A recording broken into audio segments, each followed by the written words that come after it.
саламатсыздар ма? Біз өткенде сабақта C++-та бағдарлама жазу сабағында біз Visual Studio ортасымен және экранға шығару командасымен танысқан болатынбыз. Бүгінгі сабақта біз айнымалылармен танысамыз. Және соларға бір-екі мысал келтіреміз. Мына байқасаңыздар, өткен сабағымыз. Бірақ бізге бұл керек емес. Салайық.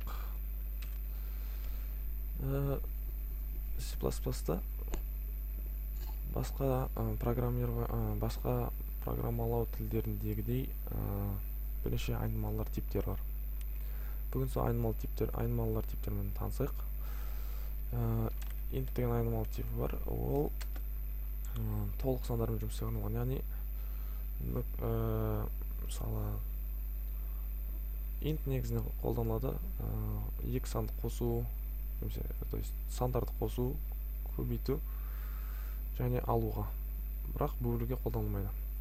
Себебі бұл тек бүтін сандармен жұмыс істейді. Мәселен, a тең осыны бізге осыны экранға шығару.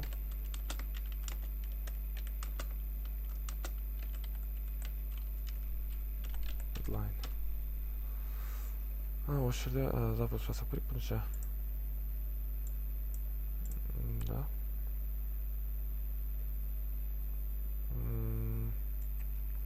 Экранға 5 шығады. Себебі аның мәні A 5-ке меншіктеліп тұр. Яғни біздің ағамыз 5-ке меншіктеліп тұр. Қайда кетті? Және сол аны экранға шығардық сияватпен. Окей. Енді осы айнымалылар типінің бір түрі тағы. Ол double. Double негізінен бүтін сандар емес. Бүтін емес сандар емес. Яғни артында нүктесі бар. Мысал ретінде b тең 314 десек, бұл қате бермейді. Яғни бұны экранға шығарып көрейік. Бұны экранға шығарайық.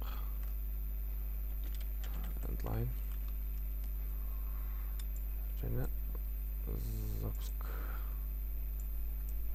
Да.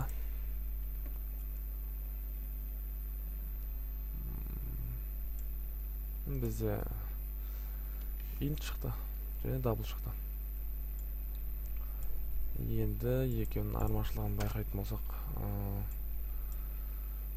double негізінен сандармен, бүтін сандармен жұмыс істей береді. Және өтірі бар сандармен жұмыс істей береді. Себебі бүтін сан шығуы мүмкін, немесе бүтін емес сан шығуы мүмкін. Ал int бұл тек толық сандармен жұмыс істейді. Яғни бұны артына беретін болсақ, бұда қате шығуы мүмкін. Мәселен көрейік. Да.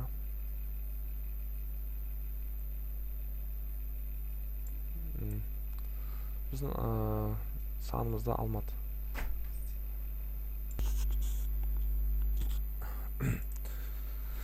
Неге тоқталдық? Байқап отырсаңыздар, int артындағы нүктеден кейін артына сандар алмайды, бүтін сандар. Double, сол double. Ал Java тілінде бірден қате деп шығаратын еді.